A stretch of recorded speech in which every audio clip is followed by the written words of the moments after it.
Good morning. It's a little bit after 8 on Tuesday, the 31st of March. I hope everybody's having a beautiful day. I had a really hard time sleeping last night because the weather was changing, and spring and fall are probably two of my favorite seasons, but they are not my favorite seasons when it comes to barometric pressure change.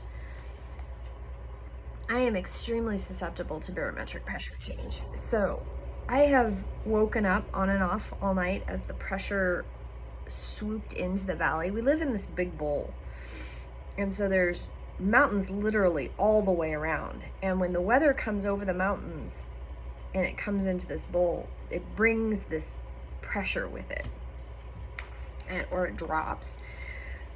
One of the two. And sometimes it'll drop, and then as it kind of is here and you think that it's going to go over the mountains to the east, sometimes it'll swirl around and it'll go north around the mountain range, and it'll rise and then drop again, and it does these huge ups and downs. And my eyeball, I swear to goodness, it's either this, well, it's not always the right side. Sometimes it's the left side, but I don't ever know which way it's going to hit. Okay, so today's daily devotion is what needs to be restored and appreciated. I think this is pretty awesome, and that we are in a time of isolation and we are in a time of quarantine where we have the privilege to sit and think about restoring ourselves energetically and spiritually before the next wave of what is going to happen in our lives happens. And we have privilege to be able to be safe enough to be able to contemplate these things.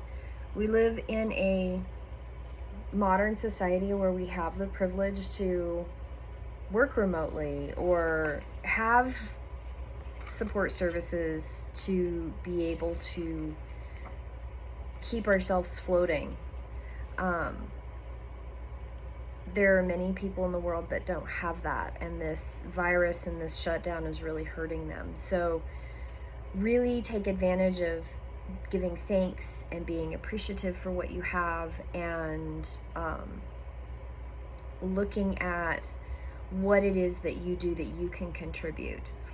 I'm going to do a little bit of a suggestion here. I am not a doctor. I am not a nurse. I am a phlebotomist and an IV person. I'm an office manager, and I've done a lot of research, and my physician that I work for has done a lot of research, and she's recommending this to all of her patients. Wear a mask everywhere you go. Wear gloves. Sanitize. Anytime you touch something, you sanitize the gloves. Do not touch your face. Anytime you go anywhere, you wash your hands. You put on a new pair of gloves. I bought a package of 24 cotton gloves from China. I got them in, and I probably go through 4 or 5 pair of gloves when I go out. And then I put them in a little baggie, and then I bring them home and I wash them. And I just soak them in hot water with a little bit of soap for about an hour, and then I rinse them out and lay them flat to dry, just because I don't have anything else here at the office. I'm living at the office. I'm living in my 12 by 12 cubicle. So wear a mask, wear gloves, change frequently, and don't go out. I mean, really, don't go shopping at Walmart. Don't go wandering around. There are many stores out there that have delivery, and the people that are working in those stores do not need to be exposed to your illness if you're carrying it, because then they're going to be out of work. There are many people that can't work because their stuff is not considered emergency services, but there are those of us that do work because, well, we're considered essential. I work for a physician's office. I'm lucky in that way. But not everybody is that lucky. So be compassionate, be kind, be aware of your environment, and take this opportunity in your isolation to do for others if you can. If you have a sewing machine, sew masks. If you have the ability to cook extra food and feed the hungry, do that. Just stay 6 feet away, wear a mask, wear gloves. We all need to do what we can. And one of the biggest things that we can do is to save lives by staying at home and doing, this is your opportunity to sit and play games and watch TV all day long. I've had people tell me, oh, if I just didn't have to work, I could do these other things. Well, now is your opportunity. Today's prayer, mirror of truth, you in all things are revealed and justly answered.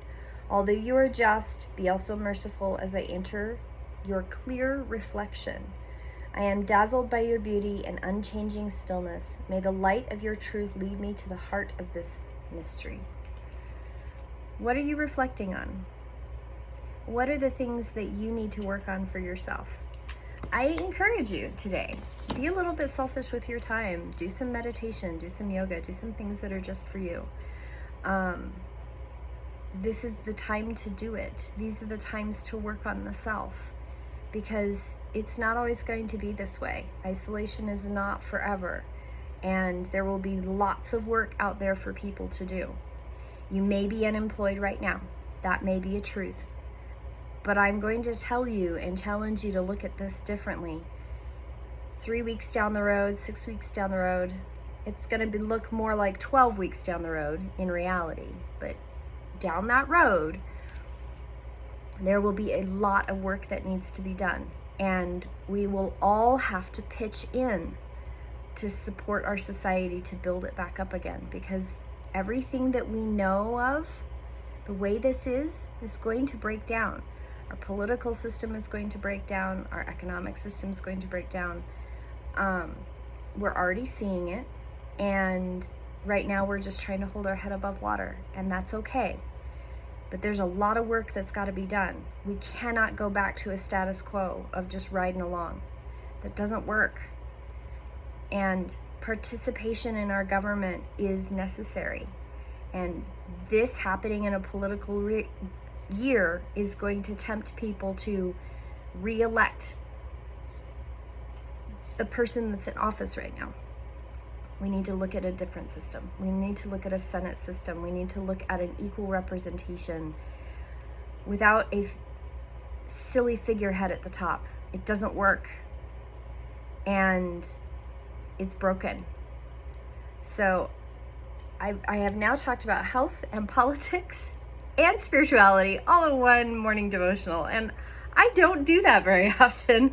I don't think I've done that ever. And I apologize. But at the same time that I'm apologizing, this is what's streaming through this morning. This is what is coming through. I have been getting inundated with people's grief and sorrow, and I've had 2 clients that have had people that they love die from this coronavirus. And they are asking very good questions, and the information that's coming through is quite consistent. Have a beautiful day. Take care of yourself. You need to take care of yourself. Stay healthy. We need every single person when this is done. There's a lot of work. Have a blessed day.